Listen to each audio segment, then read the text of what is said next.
I record an hour-long video podcast every week, and I spend a total of 10 minutes editing that content before I upload it to YouTube. You heard me right, 10 minutes. I'll show you how I do it. In this video, I want to give you 5 keys to cutting down your editing time, to better planning, better raw footage and material, attention when recording, not over-editing your content, and the tool that makes it all possible.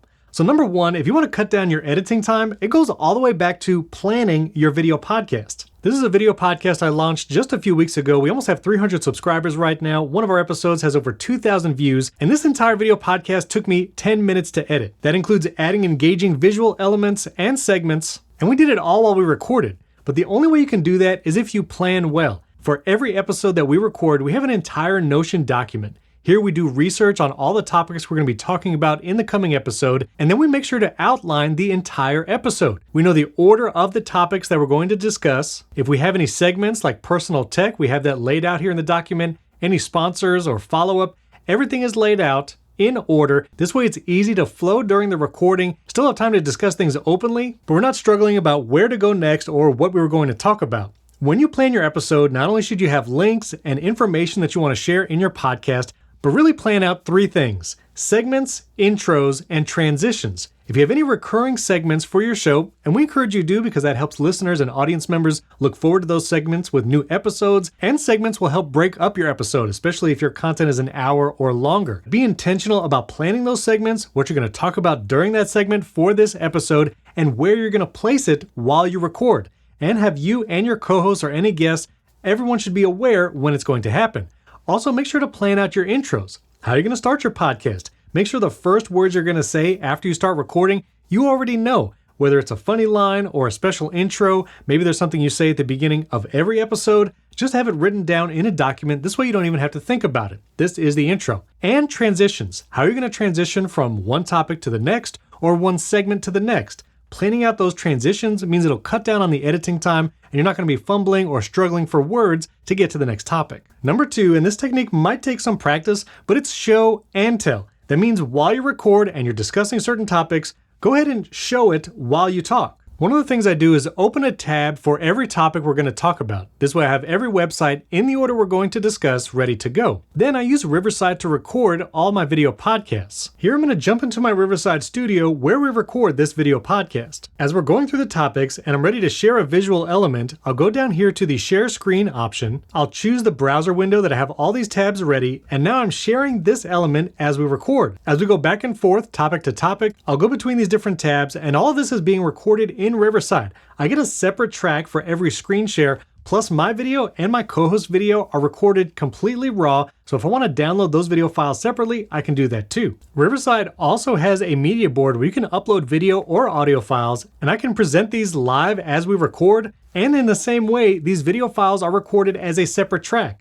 This all adds visual and engaging elements to your video podcast or other content. Then when I go into the Riverside editor, these screen shares and media board elements are all included. When I share one, me and my co-host will go in a small picture-in-picture window automatically, and when I stop sharing or the media board file ends, then we'll go large side by side.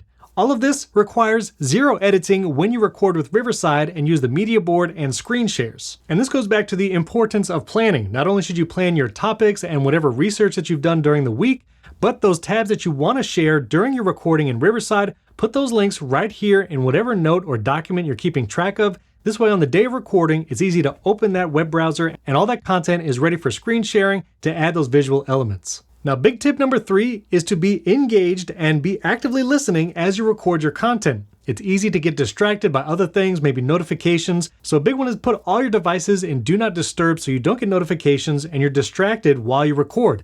If you're looking away or you're not paying attention, that'll cause breaks in the recording and require edits later. So put everything on Do Not Disturb. And again, back to planning. If you're not fumbling for words or trying to load that website that you thought you remember going to, then you don't have to edit out those stumbles later. So be active. If you have a guest, you're doing an interview, be actively listening, paying attention to what they said. This way you can ask good follow-up questions. And if you need to plan an interview, I'll put a video up here to help you develop those questions, but you should always have the next one ready, the next topic. This way you can keep the flow of conversation going. Now, number 4, don't over-edit. There's actually a huge wave on YouTube that's kind of the anti-Mr. Beastification of YouTube video editing.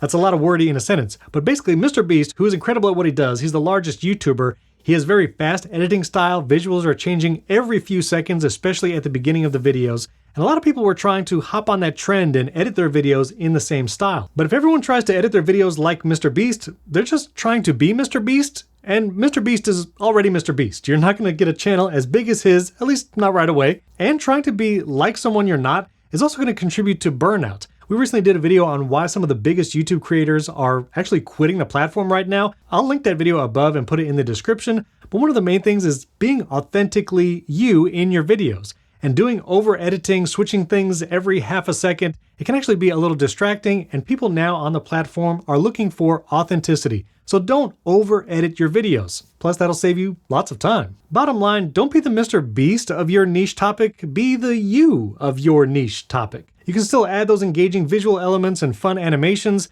And actually, there's some easy ways to do that, some templates you can get from places like Motion VFX. I'll put a video above and down below where I explain how you can incorporate those into some of your videos. And finally, number 5, the only way I could edit an hour-long podcast in 10 minutes is using Riverside. Not only does Riverside make it easy to share my screen and video clips while we record, but then once we're done, you can actually generate AI show notes. It takes just a few seconds. You get a summary, takeaways, and even timestamps for your video content that'll be great to use on your YouTube description. And below that, we even have a one-click full episode generator. This will basically put your show together, you and your co-host side by side, incorporate those screen shares and media board files, and it will literally be ready to publish in just a few seconds. Here it is. I can jump into the Riverside editor to see exactly what it looks like. And you can see this is basically ready to go. I can adjust the captions, even remove them if I would like. I can change the layout if I would like, maybe put a little space between me and my co-host around the corners. I've even uploaded a custom background image. This way it looks on brand every time. I could change the order at which we appear, and you'll also see all those screen shares that I did during our recording. It's right here in the editor. And as I scrub through, you'll see every time I shared my screen, it's right here. It shows up large in the window. Me and my co-host are small picture in picture. And Riverside does this all automatically. I didn't have to touch anything. All those media board files and screen shares are incorporated automatically. I can use some of our magic tools like remove all silences. And maybe there's something in the intro I need to cut out. I can just select that text because editing by transcript is right here in Riverside. Hit delete, and now I've edited my content just like that. I can also zoom in and see the timeline in detail. Me and my co-host are color-coded. I'm in purple, he's in green. This way it's quick to make any edits. And we've also auto-generated the chapters right here along the timeline as well.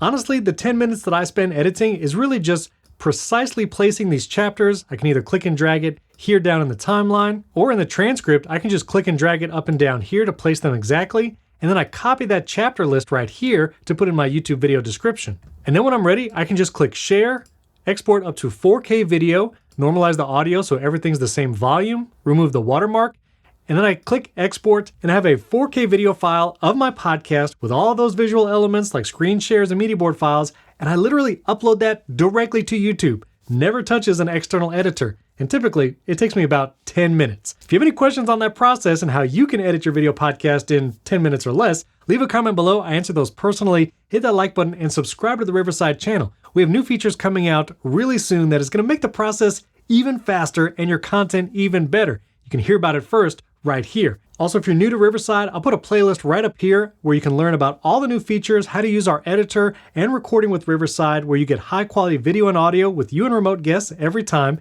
And I'll put a video right up here that YouTube thinks you'll really like. Thanks for watching. We'll catch you next time.